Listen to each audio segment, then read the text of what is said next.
things they had to get done. All right, so I'd like to call tonight's meeting to order. It is now 6:05.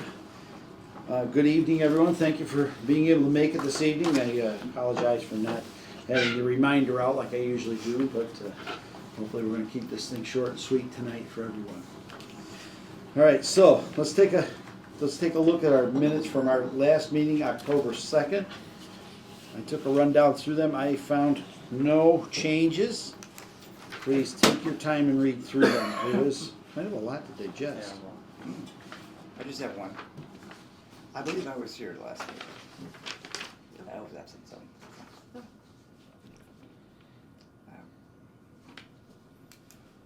Everything else looks great.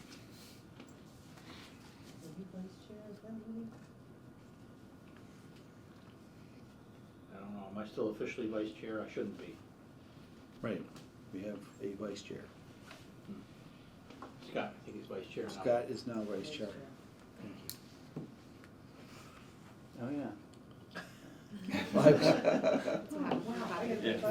You keep it up, we're gonna I know, I make gotta you replace- chair, I because forgot. now you sound like me. Oh, yeah. He even forgot. I should know. I It's all begrudgingly good. relinquished the position. Yeah. Yeah, you kind of still, it's pretty convenient how you did that. Just worked out. It just worked out. Poor Scott. All right. Are there any, oh, we're still reading.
We're reading. I think we started on time today. He did.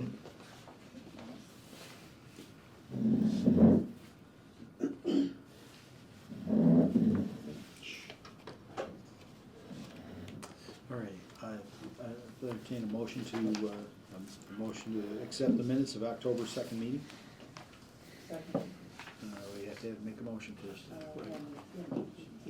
Say so moved today. Oh, I say so moved. No move, now you got a second. I jumped. I always Get a little jump. ahead of Get yourself. it going. It's okay. All those in favor of acceptance of the October 2nd meeting, signify in the usual manner. Aye. All those opposed, all those abstaining. Jeff, It's unanimous, motion, thank you you. seconded it. Good job. All right, Just checking. on to the next. So, we don't have any reserve fund transfers. Interdepartmentals are usually done in May. Old business, we have none. For new business, I wanted to take some time, this is kind of a low season for us, so I wanted to take some time and take a look at two very important issues that we do run across during the budget season. And the first one, of course, is the estimated local receipts. And Sandy was kind enough to send along, is this, this is the most recent estimated receipts, correct? What's the date on it? Well, I would say November 5th, it's Yeah, pretty it's like recent. 11/5. There's, It's 11. it's good enough, 11/5, let's just say. yeah. November We're 5th. making So- corrections and, Well, yeah, it's kind of it's a little bit of a moving target for everyone. And I was hoping maybe Sandy could give us a little bit of a rundown on what this document is all about, just so we can all become familiar with it. If you'd be so kind. so this document is, the receipts the town receives other than tax revenue receipts. In other words, when you build your budget, the budget is also built on these estimated receipts, the state receipts, and then what's left over is what is called tax receipts. That's how we bill the taxpayer based on the budgets, the reductions of receipts, and what's left over gets in the tax. So that's basically all this is. So I don't know if you remember that 5-page spreadsheet, Yes. but I have a Yeah. copy of one that's pretty Yeah, lucid, right but now. not, I had to, still This a is moving this year's. target. And it'd be easier to look at that to see where these estimated receipts fall in. I might If- have a few of these. I have copies right here. Oh, you have some copies? Oh, Yeah. great. Tom, you probably need one. Here, you wanna keep yours? Yeah. Thank you.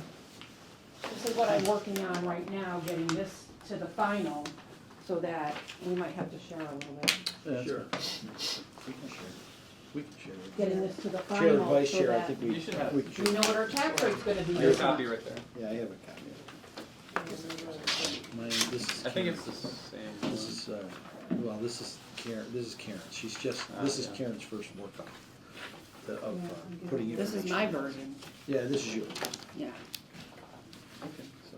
and then what I Knowing do where we- is when she knowing where we sets put it, it. then I'll update all my numbers for Yeah. the budget. So anyway, these estimated receipts, I have to report to the state for the tax rate setting process, what we actually received in '24, which is I don't know which one, yeah, you have that one, which is the second column over, FY '24 actuals.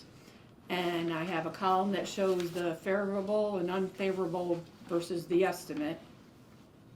And then the next column is the FY '25 estimates, which basically we keep them the same every year, with the exception of sewer, because that's a moving target, and that's not part of what really gets reduced from taxes anyway, because sewers rates are built and they stay within the sewer, and it, you raise as many sewer receipts as you have budget for.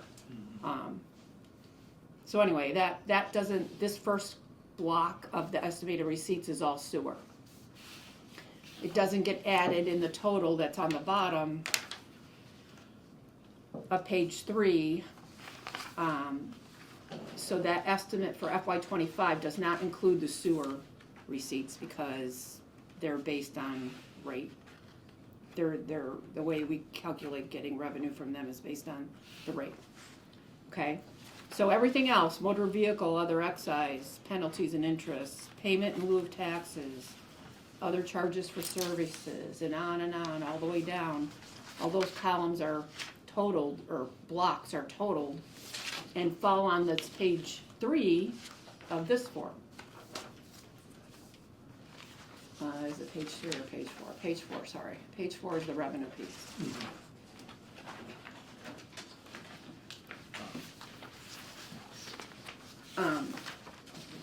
So, like I said, basically, they're estimated pretty much the same as they were the year before, with the exception of things that are new. For instance, transfer station receipts are new.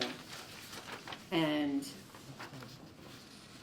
this past year, if you look on page 2 of the estimated receipts, transfer station is in the middle there. There's a block called transfer station, departmental revenues. Oh, okay. And we took in FY '24, almost $182,000 worth of transfer station receipts, Wow. That's good.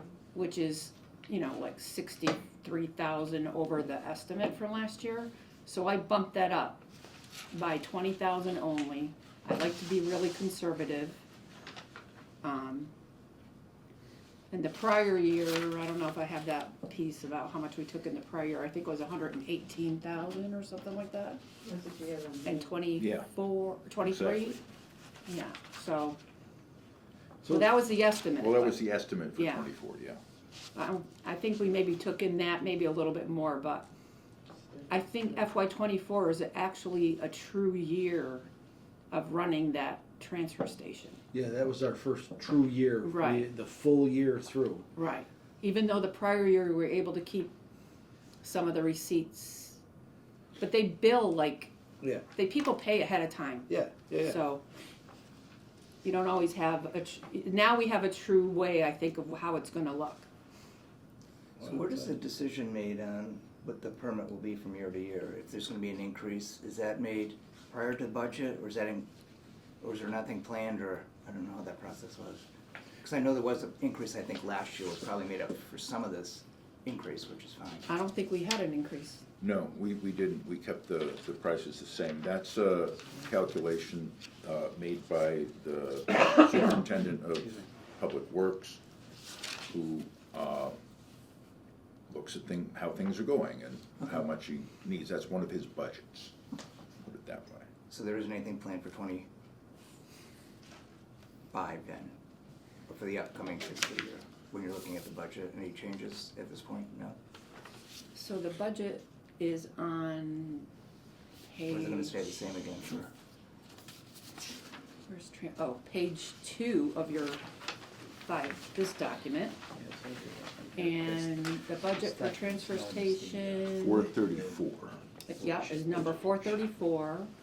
So in FY '24, it was 252,000 total. In FY '25, it's 267,800 Yeah. total. So we haven't changed anything, but it may be a good time now to look at that. And how much did we actually spend of that budget? I wish I had that information, I forgot to bring For it. 24? We also For need to look at 24 and- enforcement yeah. of the sticker policy. Oh, you do? Yeah. So you want the transfer station? Yeah, so how much did we actually spend? According to this, it's 205. Huh? Waste According to management? this, it's 205, is that not right? For '24? So our budget for '24 was what? So 47. that- Yeah, so so at the end of, Weeks. 252 was our budget for '24. Like, a little bit. So we made a little bit of money on that. We lost a little bit of money on that. Well, in 23, we had a total of 185,600. In 24, as of June 30th, we have 241,329. What are these numbers? So our budgets, the way we're incurring, let's just say free cash on that, is the fact that the budget is higher than the actual, Receipts. Yeah, I'm just Receipts. reading down the column, says fiscal year '24 expense. Second column over, yeah, and it reads 205 for transfer station. transfer station. Am I right? 434? Yeah. Oh, you are right. I was looking at the total expense, which salaries is included. Oh. So 205 is expense and and the other column is salaries, which is also expense. The whole budget is 252. Right, Oh, there's another one, so, 205. I heard Tom say 434. For what? Oh, yeah, it is Department 434. it is, Department 434, the total amount was 252, which we budgeted in 24. And unless things change, we budgeted it, Where's she getting that number? what? I don't know, I see 434 says 205. Budget was 47.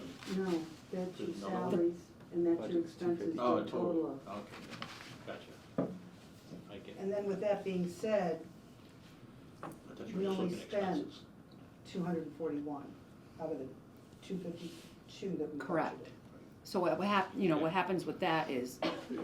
the under expenditures to the budget fall to free cash. Right, which is about 23,000, But that's different than covering it with receipts. right. Mm-hmm. So the Bless question, so the question lies with what you were saying, is they're gonna look at it because it went up.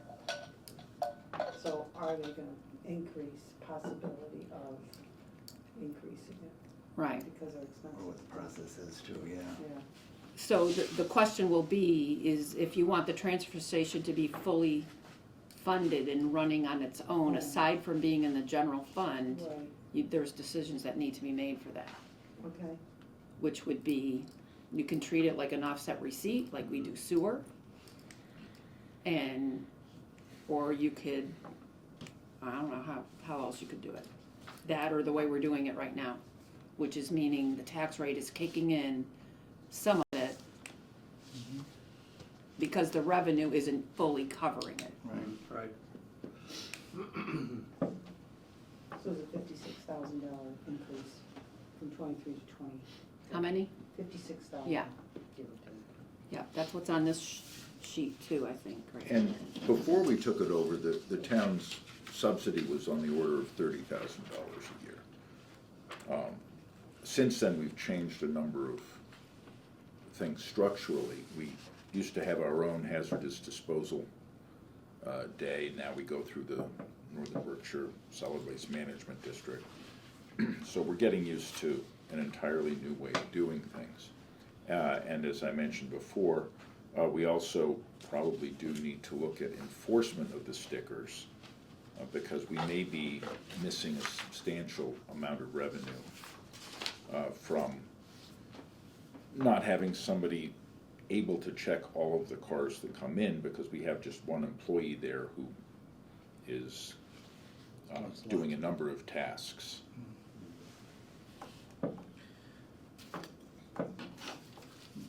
So that's the transfer station piece of this. Is there any other questions you might have regarding it? How we come up with Well, our estimates? I do have, one number kind of stands out to me on this, is the admin fee for the police details. In the actual receipt for 2024 was $12,281, and then the variance, of course, was $9,000, and you raised the estimate to $4,000. I raised it, And it'll be $1,500. an extra 1,500, yes. Yeah, so you're good, okay. Is that, do you think that should be a larger, the estimate, the 25 estimate, should that be maybe a little higher? Considering it's pretty close to the actual was pretty close to three times what our first estimate was in 24. You can make that suggestion. This is not cut in stone yet, but it will be soon. But yeah, I would say as long as they're going to continue to earn, $170,000 in outside detail funds. Not all of them get the admin fee though. Well, that's what Schools don't. Well, that's what I was kind of wondering is how, if you've got these admin fees, I know that we have a younger police force and they're out there doing more details, I get it. And I'm fine with that. But the real question is, as long as we have our revenues put in the places where they belong and they're estimated well. Conservatively is how we've always estimated them. Okay, all right, that's what I was asking, is this, I can raise it another 2,000. That makes it 50% of it. I mean, it's up. It doesn't matter to me. I will do whatever is suggested. So that's why I send this out. But I got 2 responses back.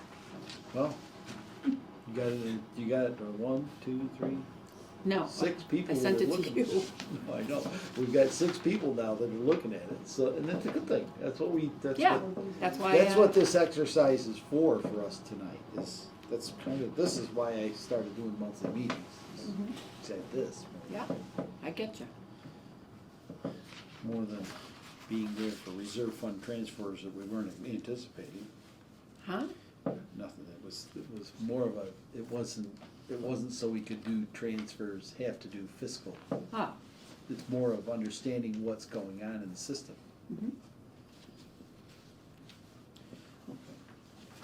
I anticipate after you're looking at it, if you have additional dollars you wanna look at, feel free. Considering that how soon will we have to have a response to you, Sandy? This week. No, you're fine. I was like, Well, really? How are we gonna get this to happen? It's one of those. Well, This is page 3 of the recap, so it's an yeah, important well, I'm just document. wondering, is it, our suggestions, I know we've all just had an opportunity to look at this thing, and, do we have any suggestions? We can, I hadn't planned on it, but we certainly can motion suggestions to Sandy. There's nothing saying we can't do that. My suggestion is I would trust Sandy's judgment for, Me as she's too. done for the last, Yeah. how many years? 24. Thank you. Just my suggestion. Well, I'm okay with that. It was just, I didn't know if there were others in the, I would prefer to, my preference would be to prefer to err on the conservative side as well. well, that's kind of where I'm at. If we end up with a similar outcome on any of those next year, then we should move it accordingly. It seems like It's probably what Sandy does, as she gets more history. Yeah. There is another part of this, in the file I gave you. Did I give you just the document, or did I give you the Excel file? Just this document. 'Cause I there's was another- fishing around thinking there might be because the way the spreadsheet came out. I think I gave the Excel I file. to thought there was everybody. another file, I was floating around in there, and it seemed like there was other information out and around it, but I couldn't get to it. Well, it's on an Excel sheet in tab 1. I even mentioned it in the document that I sent the email. Oh, So tab 1 is the yearly, like a 5-year actuals Oh, okay. and the I FY didn't- take estimate. Tab Okay. 2 is this piece of paper that you're looking Yeah, at. that's what I printed, was a tab Yeah. two. Okay, all right. So, We'll take a look at it. you could send that to your I'll send that to committee, everyone, yeah. and they can look at the 5-year actuals think that you're- came in for this document. Seems to me to be a pretty, if I had a computer that was being cooperative, I could pull it up and print it, but I got a computer, it's nothing but a big paperweight right now. I have one of those. You have one of those? Yeah, Brittany watched me beat the thing, I almost dropped it on the floor. In traffic, I really needed to get some information for traffic commission today. Nobody home. So, for what it's worth. All right. Are there any questions or concerns with this document? It's great information, Sandy. Thank you so much for taking You're some welcome. time Thank you, and Sandy. kind of pointing things out to us. Knowing where the money is coming from, as well as knowing how to spend it, is kind of important for us as a finance committee going forward. The next thing, Karen stumbled across this really cool document. She was asking lots and lots of questions about Proposition 2.5, and I was only able to paraphrase in many cases because I even struggle with a solid understanding of Proposition 2.5. Did I give you a copy of this, Tom? This thing? No, thank you. Here we have copies. You want a copy of this? Yes, please. There you go. Thank you. Karen was kind enough to make plenty of copies. So we might, let's kind of take it one kind of paragraph at a time, if we'd like, and The property tax levy is of course a revenue a community can raise through real. Now, I should probably look it up before we get too far into it. I'm trying to remember when Proposition 2.5 went into effect. I can't remember off the top of my head. You remember it? In the I remember 80s. it happening, but I can't remember when. Sometime around 1980. Could have been late 70s, early 80s, somewhere around there.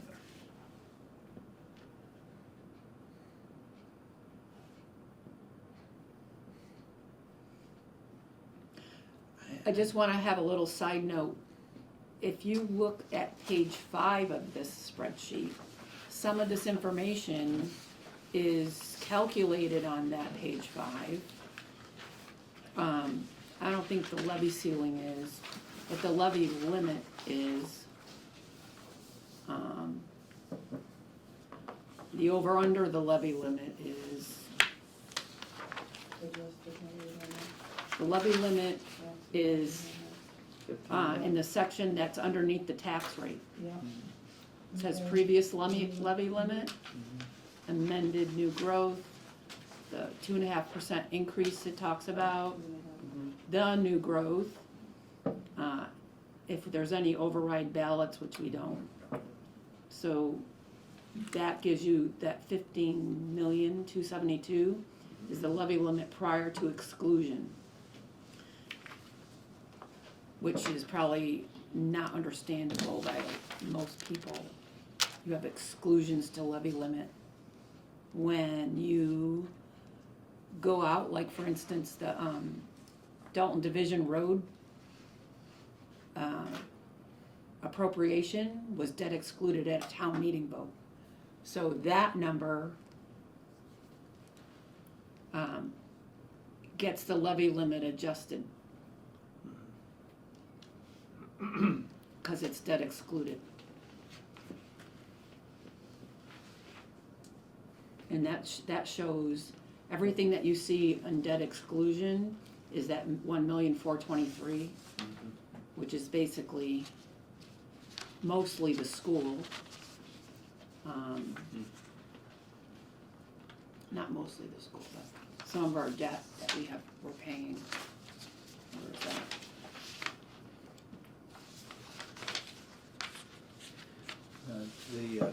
The first one that explains, the first paragraph, of course, explains what the tax levy is.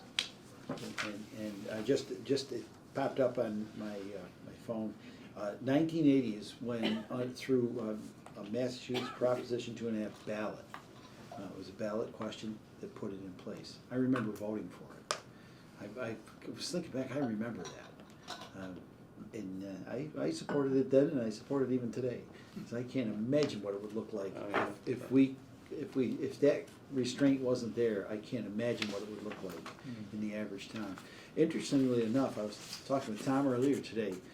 In Massachusetts, as far as I know, because I've asked the question at finance committee meetings down east, and as far as I know, there has never been a Proposition 2.5 override for an operating budget. There's been plenty, like Sandy said, for capital expenditures, but one has never made it. Many have tried, Dalton being one of them. There's been a couple, I think, way back in the Beginning? in the early 2000s, Yeah, I don't. but they're not They- generally well taken. Oh no, they're poorly taken. We attempted it I think it was during the Central Berkshire Regional insurance crisis, wasn't it? I seem to recall you were on the school committee at that time, Susan. It was a tough. That was a tough time. We went through. I think we've tried it twice, and it's failed miserably both times. So it's usually it's a don't touch that kind of thing. Because when it comes down to an override, if you override your 2.5, that goes on. It never goes away, and it builds on itself. So okay, you went up.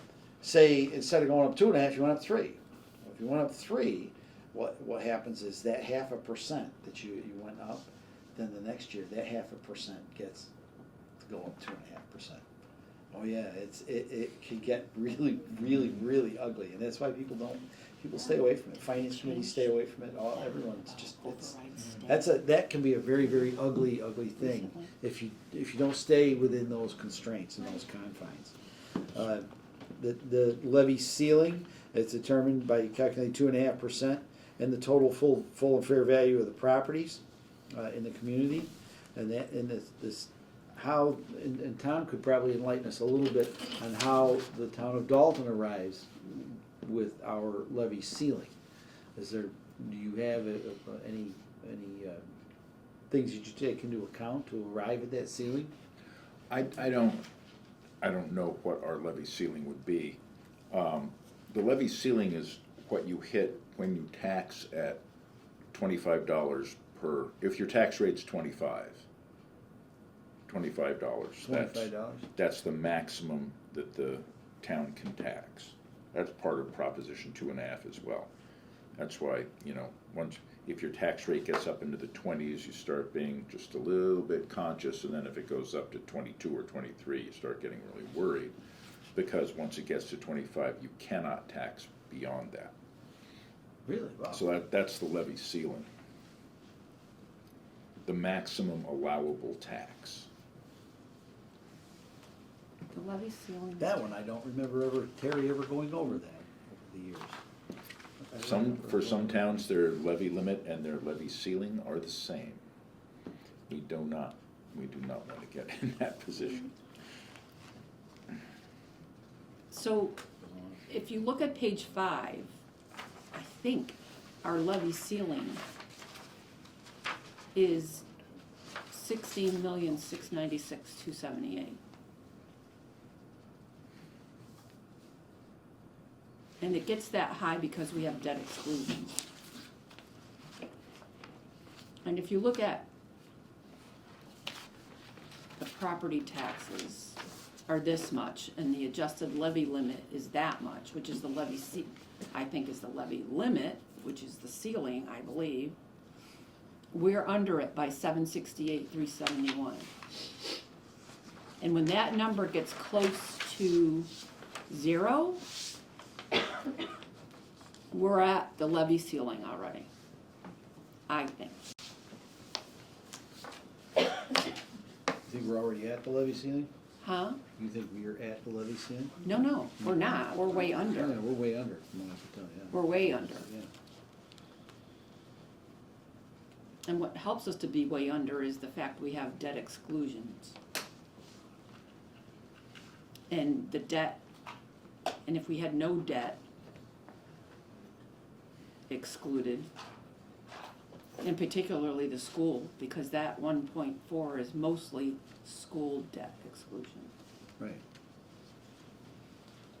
I would be rather curious on how I would ever calculate it, but I would be curious how far over the levy limit we would be if we knew. That was our- another document I was gonna bring. If all of those debt exclusions that we've done and are paying for now, where would we be in relationship to the levy ceiling then? That would be a very interesting number. I think we'd be over it because we only have $700,000 in the levy ceiling, so We the don't- school alone would put us over it by a lot. But that's why they got a debt exclusion. Right. But how, I would And be the only other curious debt how far exclusion over. we have is Dalton Division Road, which we're not spending on very much right now, so there's not much in the budget. Hmm. Cause it's a bond that we're Right. gonna borrow, Mhm. So does it- and yeah. there's not much in the budget, cause it's not,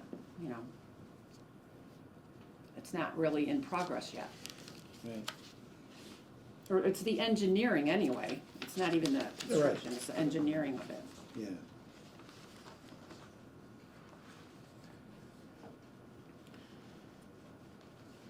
So we've been underneath that levy limit We've been under it for a while. for a while. We're just a little bit creeping up now to not be the same. So if you want to, at some point, go on the DOR website in their municipal data bank, you can click on the Proposition 2.5 related figures, and it will give you excess levy capacity. Excess capacity is a percentage of the maximum levy. The override capacity, which for us right now, or in 2024, was about 7.5 million. So we could have an override that high. Not that we'd want to, of course. And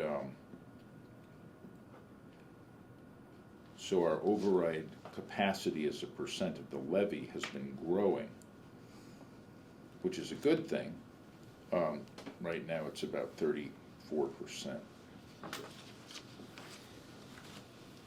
For 24? Yeah, for 24, sorry, right now.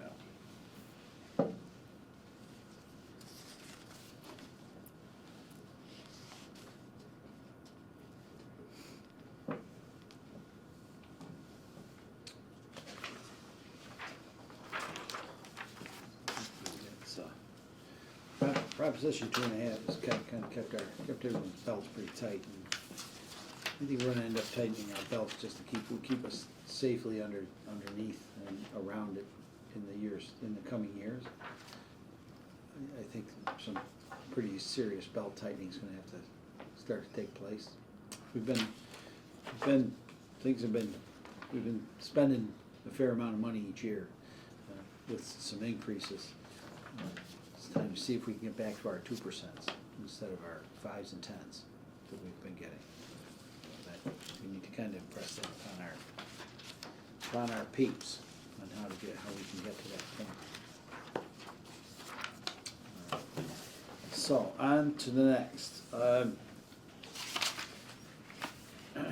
Unless ever do any of you have any questions about Proposition 2.5? I think it's pretty easy, pretty well explained in this document, and finding out where we are with the numbers people here really helps us out to understand it. So, Tom, would you like to go over the couple of things we talked about today? Yeah, and I've got all kinds of little pieces of paper with all kinds of little numbers on them. All just general information at this point, including an ARPA update. The top page is ARPA as of almost a month ago. The second page is what the select board did last night, which, our goal is to spend it all by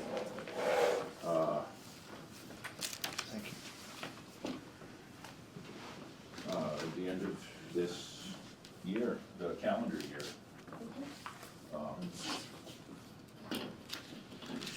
So no, I do have one. Good. No, I don't have one left. Yes, I do. Okay. Oh, here. Yeah, so, Well, I have a spare one. so these are all the things. We started off, you'll see at the top, with $1.95 million given to the town for economic stimulus. And as of the end of October, we'd not spent about, $300,000 roughly. Since then, we've done a lot more, and you can see, actually, the doesn't match up completely, but it will. The second page is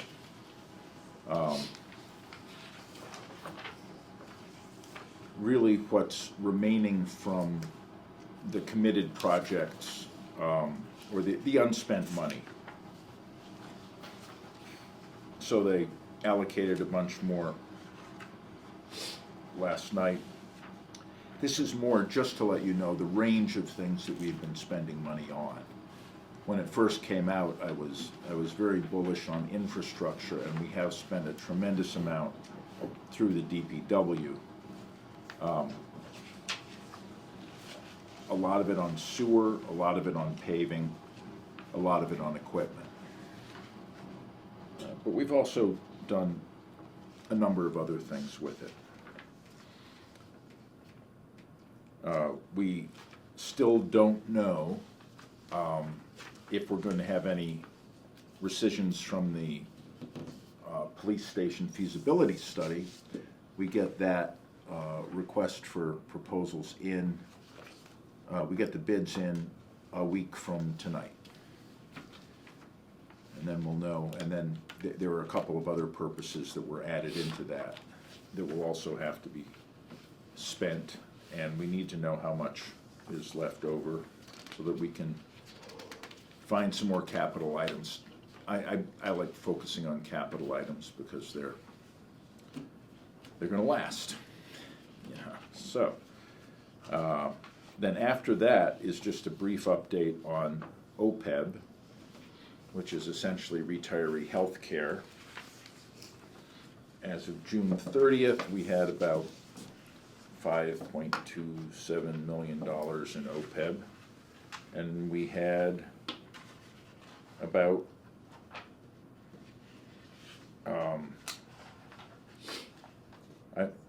I'm sorry, we had a liability. Sorry, that first line should say liability instead of assets. The assets were in the second line, 5,500,000, which means that we're $236,000 ahead. We're in the black. Again, there may be, 10 or 12 cities and towns in Massachusetts that have their OPEB fully funded, so this is really a great achievement. Our financial advisor advises keeping the fund at 120% of our liability because of the risk that the stock market will go down 20%.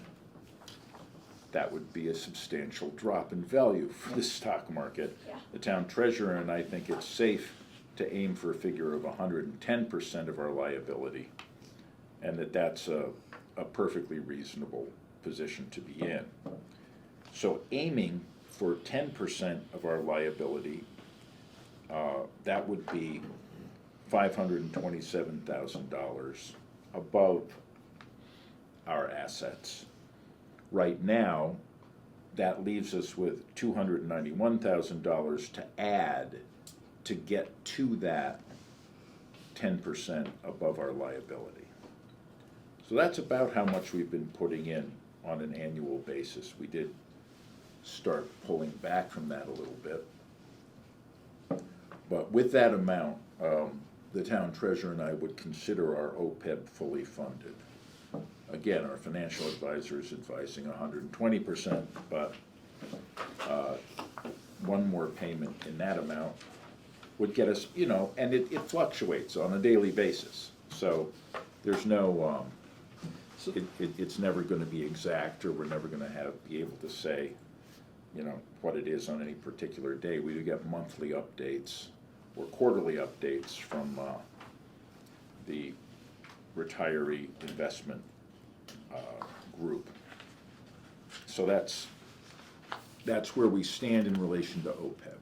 So if we this year, if we have the ability through free cash and such, if we were to put 200,000 against that 291,000, it would lower it to 91,000, or in order to make it whole, we need to put 291 in, and then we have a maintenance amount the year after. I'm a little perplexed, but that doesn't mean a lot. We're already I'm funded. easily perplexed. Well, we're already fully funded, so this is just to get us up to that 10% above being fully funded. Oh, okay. And, we could take our time to do that, but if we have money, getting it up there and then moving to just a maintenance budget would be good. The maintenance budget might be more and it might be less. That all depends on Well, that's the- kind of what what our investments do when we and- first walked into this and what our OPEB, liabilities do. right. So when we first walked into this OPEB thing, many years ago, were you on the committee when we started the OPEB thing? It was already going when I got on. It was already, yeah, so, anyways, when we started this OPEB thing, the goal was to get it fully funded, and then go into this maintenance kind of mode to just keep it maintained. And I don't recall the estimate that was there for that amount of money. I seem to recall, for some reason, $100,000 sticks in my brain, and I have no idea why that is. Because things have changed pretty dramatically since we started this thing. It was quite some time ago that we started putting this money aside. So if we fund that 291 earlier, that gets us to the maintenance process earlier, correct? Yes. Subject to an asset adjustment, valuation adjustments. Right. As Tom Yeah. said, stock market goes up, stock market goes down, that Right. whole number changes. That can change, yeah. Right. Yeah. Is there, what's to say, just, is there a possibility that the money that the trust makes, could that cover some of that maintenance cost? Oh, absolutely. Well, that's kind of what I was getting. So, Yes, So, the we- sooner we're fully funded, the better it is. No? We were told by our financial advisor a year and a half ago that we should count on health benefit prices rising 8% per year. Our investments vary, but they are usually well above 5% per year, and have been as high as 9 recently. So we could have years in which the interest from our investments fully pays for the rise in health benefit costs. I'm just kind of in my back of my mind, I'm wondering if it should become a budget item, but I'm thinking no. So, we have been funding this with free cash for a long, long time, $300,000 a year, okay? That's how we ended up being fully funded. Last year, I think we reduced it by 100, right? Mhm. So, if we, this year, fund it by 300,000 again, like we've been doing, then you'll get to this number that you're trying to be maintaining. Our investments wax and wane. Sometimes there's a big, huge negative in the month, and sometimes there's a smaller one the next month, and that's just how that works. It's in the state, somewhere in the state, I forget the state, PERAC, PERAC. That's where it's being invested. PRIM. So, I was gonna say, isn't it Prim? Or it ends up- right, it's Yeah. PRIM, Prim, but. right. PERAC is the commission and PRIM is the investment Right. fund. So it all depends on what's going on All right. in the money market, even as you know, as your own investments are doing that too. So if you put it in the budget, instead of relying on, the way we have been doing it, Free cash. yeah. Well, And I it did- seems to be sustaining Yeah. pretty well. And the valuation just occurred, didn't it? We just got it Yes. back, and we're fully funded right now. But doesn't mean we should cut out Right. investing in Yeah, it. so we're about 4% over fully funded. Oh, okay, cool. We're aiming for 10. Like, how exposed is it to the actual stock market, though? It sounds like you would have like a whole portfolio Oh, yeah. of different things. Like, how exposed is the actual assets to equities market? It's a fairly conservative That's what I would think, right? Um, So, like, even if- investment fund. The guy who runs it actually just won the National Pension Fund Investors Award of the Year. So Mass Prim is a good fund. And, It's been managed well for many years. good. and there's a document, if you want to look at it, you're able to look at it. Yeah, no, I'll try to see Yeah, some info. and Don Yeah, also, Shoot me an email, Yeah. send you all this stuff. That makes a lot of sense. yeah, so, maybe Yeah. that's, 10% seems fine. The sheet, yeah, if I'm reading correctly, on page 4. OPEB transfer from free cash, says 24 was 300,000. Is that right? I thought you said we decreased it to 200. No, we did in 25. 25. FY 25. So For this the- year. So we are, yeah, we haven't made it. You're suggesting we decrease it to 200. Well, Somebody who put this together is suggesting we decrease it to 200. this is for this year, and we did vote 200 for this year. So for next year, we could go 200 and get almost there, or we could go 300 and probably get We're there. in Of fiscal year course, 25? it's a moving target. Sorry. Yes, but in May of Sorry. 24, we voted 200,000. So we're in fiscal year 25 now. Yes. Yeah. Why did we do that? So, Rhetorical question. so let me back up a little bit. In order to use your free cash, you have to vote it before June 30th. Otherwise, it's gone on June 30th. Yes. So that's why it's voted in 24 for the use in 20, and it's moved in 24 Right. too, Right. by the right. treasurer, Yeah, so I get it now, sorry. that's okay. This is not next year's projections yet. No, we're not I was even, misreading it. yeah, we're not, we're still gotta set the tax rate, and once we set the tax rate, then this all moves over. Yes. That gets really crazy. I get it. And Looking at it the wrong just, way. just to think, in another month, we start the budget deliberations. Huh? Another- Yes, we do. Another month. It's getting close. All right, and last but not least, Oh, yes. Oh, there's a couple more things, actually. I've been thinking about the possibility of a human resources position, so I went and I looked at a bunch of different job descriptions and cut and pasted a bunch of different essential functions from them. Some of these are somewhat duplicative. This isn't meant to be a final document, it was just more meant to help me get my head around it. But then I thought, well, you know, if I actually do ask for a position, I'd better start giving you some information now. So, mostly, I think it's useful to look at the categories in bold of the different expectations of an HR director. Because it'll help, I think, people who are not staff get their heads around what the function of an HR director actually is and what their required expertise needs to be. Who does this function now? It's split. Dawn does a tremendous amount of it, including benefits administration, which is the whole last page here.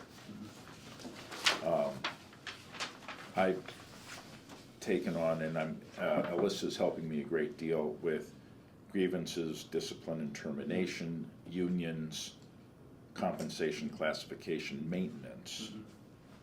We're lacking in coordination. Hiring is a combination of Dawn and my office, and there isn't any departmental management because there's no department right now. But that's it's split to a certain degree. Alyssa and I both do occasional trainings. And Dawn is on the Mass Municipal Human Resources email list, so she can ask questions and get answers from them. So that's sort of logistical items can come in there as well. Do you have a feeling for how common it is for towns, particularly towns of our size, to have a human resource director? We are at the low end. One of our comps is always Hadley. They have a human resources person.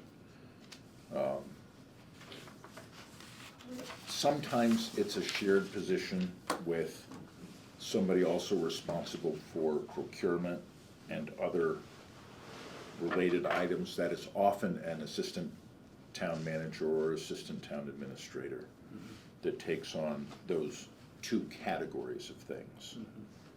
With that, you would still probably have the treasurer doing benefits administration. Because that is it's a huge area.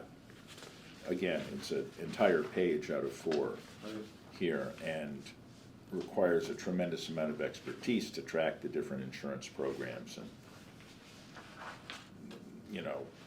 think about revising plans and what we're gonna offer and why we offer them and all that sort of thing. We take a tremendous amount of advice from Maya, who provides our benefits, in doing that, but it does take somebody to actually pay attention to it and communicate all of that to the employees, as well as, administer FMLA, workers' comp. We actually just hired out our workers' comp, so I'll take that back, but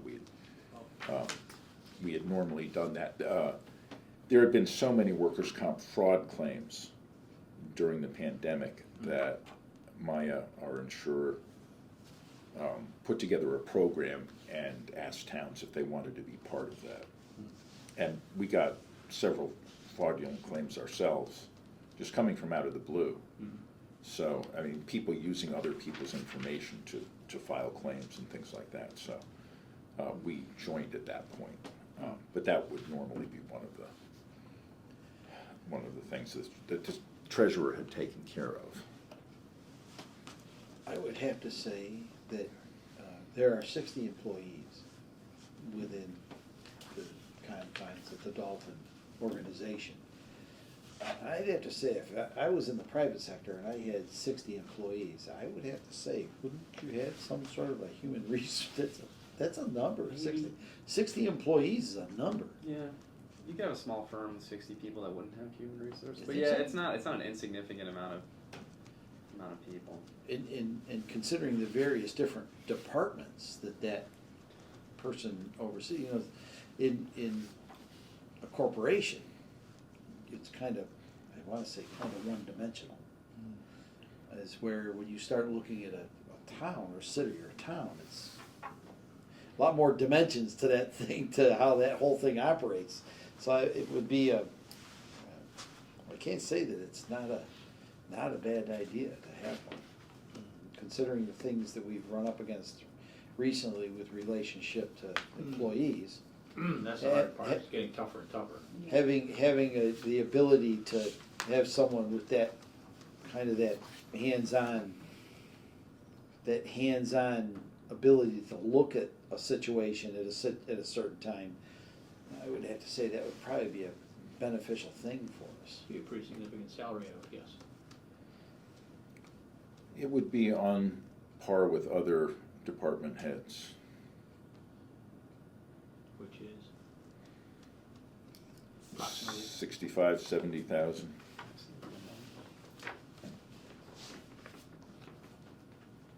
Which is low for our financial heads. We had a jump, or a little bit of an adjustment a while back with the personnel compensation and classification study. In a couple of years, it'll be the 5-year anniversary of that, and I anticipate that would be a good time to have a follow-up done. The idea was at that point,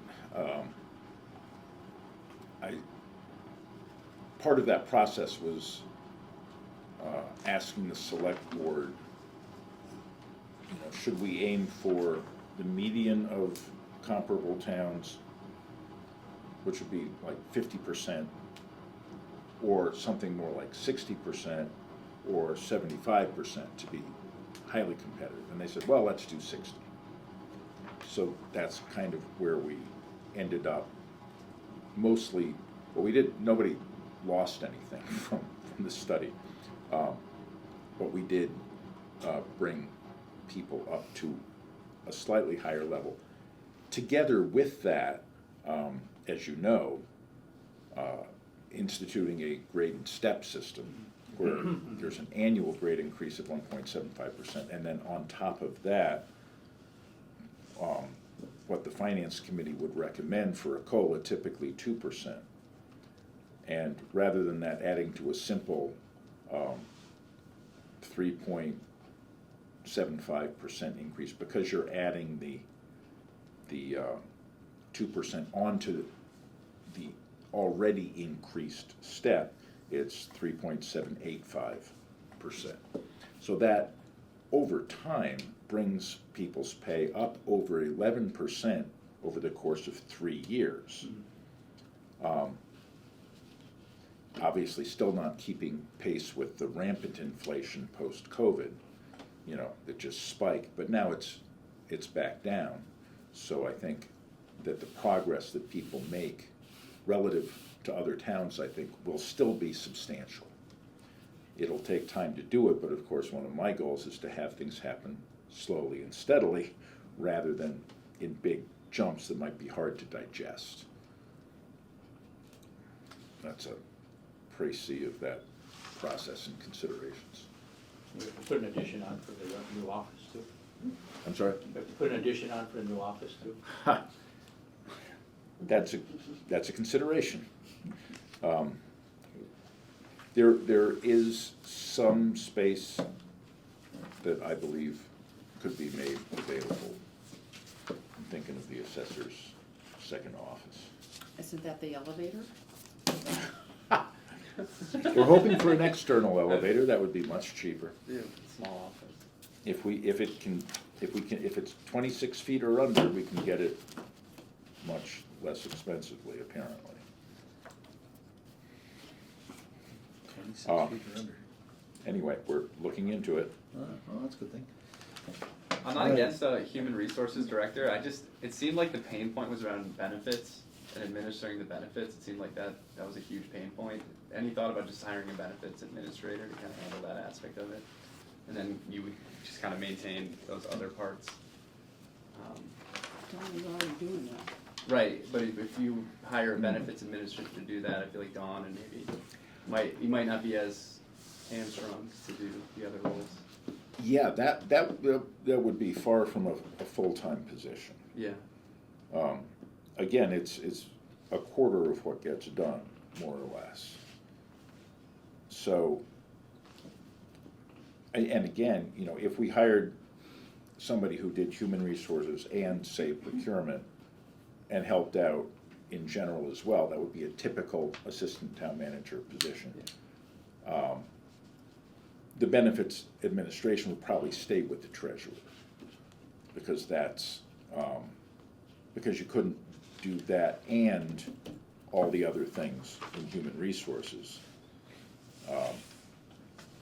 It's typically the job of the treasurer to do that in a town. Okay. So,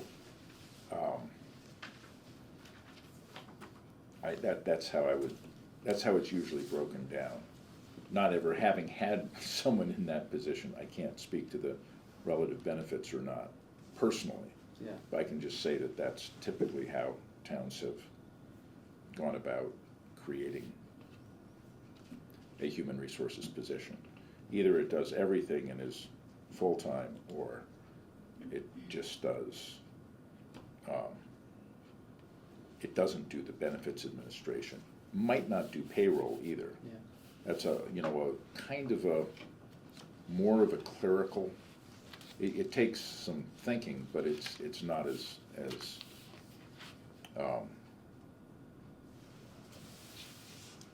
it's more mechanistic and less policy oriented than the rest of it, so it's somewhat lower level position in that respect. Yeah. No, just kind of throwing out the question. I'm not really against. I think it makes sense that there's someone in charge of the role. That's good suggestion. Yeah. All right. We all set? And then just after that, I just decided to put together a very simple chart, which can be actually misleading, so I should let you know. I just went through and put in 3 figures for, as far as the that wonderful budget sheet goes back. The town operating budget percentage rises over the last 25 years or so. The school percentage budget rises, and the total percentage budget rise. Now you'll notice that sometimes there's a vast discrepancy between the total and the town operating budget in the school. That's pretty much because of the money articles that spend money from free cash. So for instance, in fiscal year 2001, the town operating budget only went up 1.3%, the school budget only went up 1.8%, but the total budget went up 15%. Why was that? Because we spent $800,000 on the senior center, we put $600,000 into stabilization. The free cash spending that year was 1.8 million as opposed to 600,000 the year before. So tremendous, or 500 something. The, over a threefold increase in spending in money articles. So I still thought it was useful to show the total figure, because that's what the tax rate is based on. That's what people's taxes, that's what people pay. But I also wanted to show trends in the town operating budget and trends in the school budget. And, just looking at it briefly, what I see is a lot of jumping around and not a lot of steadiness. And so that's my main takeaway from this, is that there has been, not so evident in the total, but still there to a certain degree.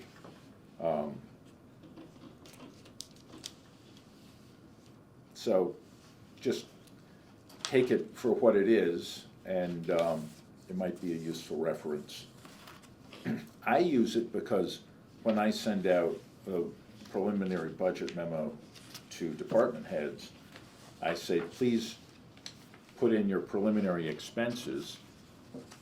Let's aim for 2.5% or less if you can do it, but let's not go above.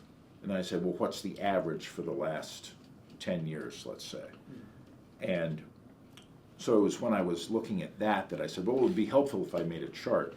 And then I just kept going back because the data was available. And then I thought, well, okay, the COVID years are kind of outliers in a couple of ways. So on the bottom, I've done a 25-year average, and then a 25-year average without COVID and without 2009 being the year of the recession as outliers. And then I did the 10-year average with the 10-year average minus the COVID years, and a 5-year average with the 5-year average minus the COVID years. So that's the reason for the little bars at the bottom, thinking, what if we can dampen down the effect of the outliers. So this is just on budget to budget, that's it? Yeah. Not actual expense? Right. No, it's all percentages, because I figure that holds up better earlier years to later years than numbers, which you'd have to do an inflation adjustment for. Percentage increases seem to be an easier way to read the barometer. Yeah. Is probably the best way to put it. All right. So, Be I interesting to just- compare, put another column in and say what were the tax rate increases. yeah, Yeah, that's true. if I had somebody doing human resources for me, I could spend my time doing that kind of stuff. Send me All right. send me the rest of the- So basically, as I said, just a bunch of random numbers, but things that you might want to know, and some facts and figures about what's going on. Thank you. All right, thank you, I have a Tom. little bit of information just to pass to you. There were questions last time. They are interested in what our stabilization funds were, interested in the percentage of what the banks are giving for those. And there was also debt service, somebody was looking about the debt service, about what our interest rates are in that. Yeah, I remember. So I have those both. I'll just pass them off to you. Thanks. I don't know if we necessarily need to go over them unless you want to, Making a but difference. I've never asked. It's a good thing.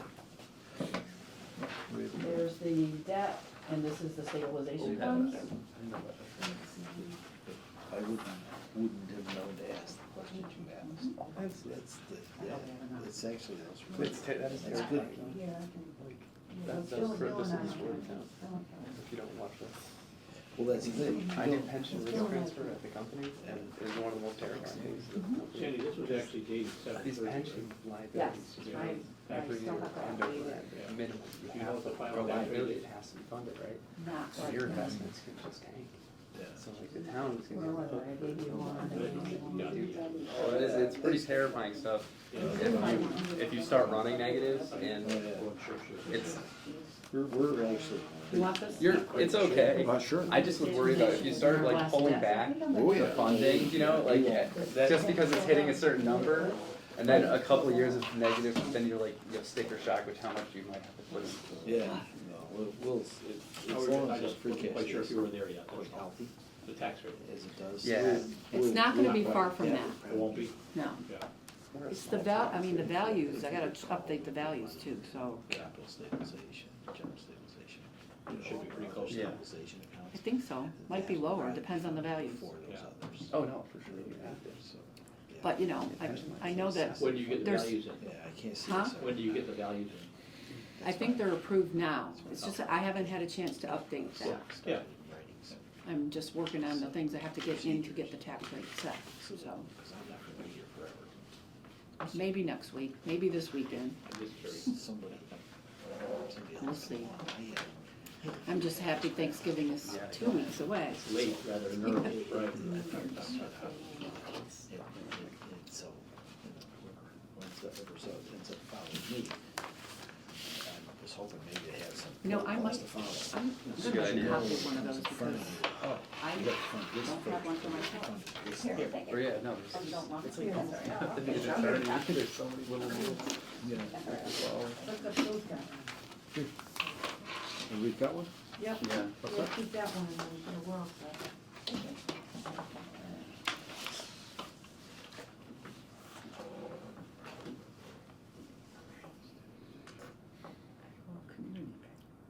So there's 2 banks that are holding the stabilization money.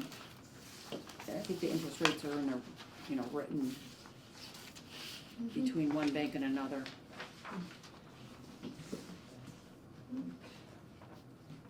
Is it just to split the risk between two banks?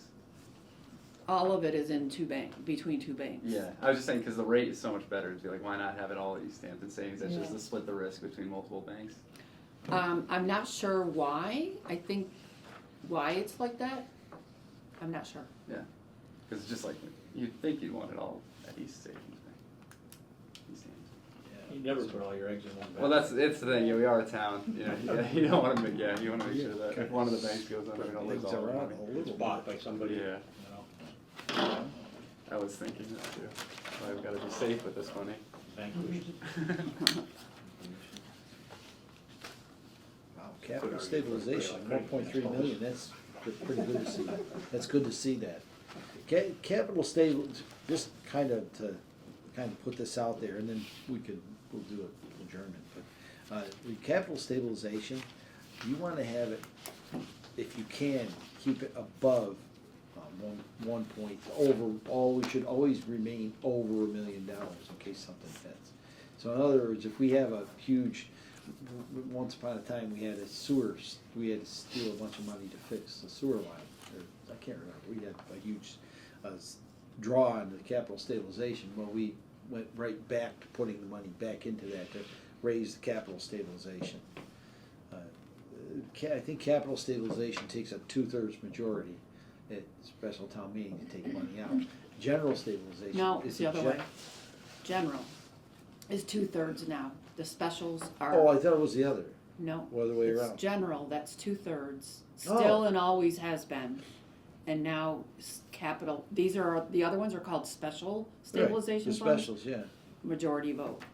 Oh, I thought it was the other way around. Mm-mm. Oh, okay, all right, because I thought the specials, okay, all right.